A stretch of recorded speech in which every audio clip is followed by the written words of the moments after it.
Hello दोस्तों, news बदंदर में आपका स्वागत है। कैसे हैं आप सब? खबर आ रही है बांग्लादेश से। जैसे कि आप जानते हैं, यूनुस खान इस समय बांग्लादेश में दंगे और फसाद हो रहे हैं और वो समझते हैं कि इसी तरीके से जो बांग्लादेश की सत्ता मिल जाती है। जिस तरह से शेख हसीना को उन्होंने भेजा, उस तरीके से उनके चाहने वालों की डिमांड और भी ज़्यादा उनसे बढ़ रही है। उन डिमांडों में हमने भी कुछ डिमांडें सुनी थी, जैसे कि बिहार उड़ीसा के कुछ क्षेत्र उन्होंने अपने बांग्लादेश में होने की बातें की जा रही थी। वैसे कि ये क्रोनोलॉजिकली चल रहा था। ऐसे में वो भूल गए कि दो देशों के बीच में सीमा रेखा होती है, बयानबाजी होती है और एक देशों की एक लिमिटेशन होती है। मोहम्मद यूनुस अपने तरफ से एक एडवाइस अपना रहे थे और इसी बीच एक खबर मिलती है कि बांग्लादेश और इंडिया ने अपने अपने एनवॉय बुला ली हैं।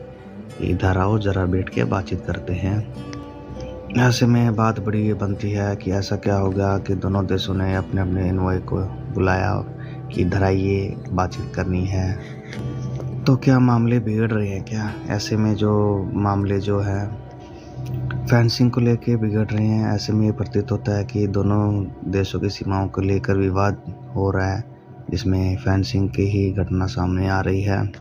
तो आपके दिमाग में एक बड़ा प्रश्न आएगा कि भारत और बांग्लादेश के बीच में तारबंदी नहीं है क्या? लगभग 900 किलोमीटर का बॉर्डर हमारे और बांग्लादेश के बीच में ऐसे ही चल रहा है।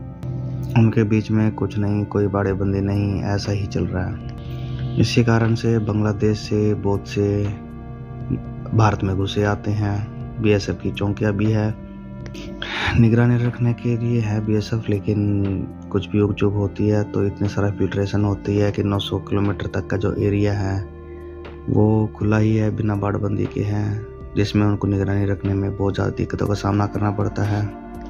ऐसे में बाड़ेबंदी की आवश्यकता तो है, जिसमें हम दोनों देशों की सीमाओं के बॉर्डर को बांध ही लेना चाहिए, जिसमें भारत ने बांग्लादेश के उच्चायुक्त को तलब किया और बुलावा भेजा और दुनिया के हर एक मीडिया में इसकी न्यूज़ भी चल रही है। तो इसी कारण से अब हम जैसे कि भारत का मैप अगर देखते हैं तो भारत के पूर्व की तरफ बांग्लादेश का मैप दिखाई देता है। आप जैसे कि जानते हैं कि पहले ईस्ट और वेस्ट पाकिस्तान के नाम से जाना जाता था, जिसमें अब पाकिस्तान जो ईस्ट का पार्ट था वो बांग्लादेश बन गया है 1971 में, जिसमें बांग्लादेश के साथ सीमा साझा करते हुए अपने देश के कुछ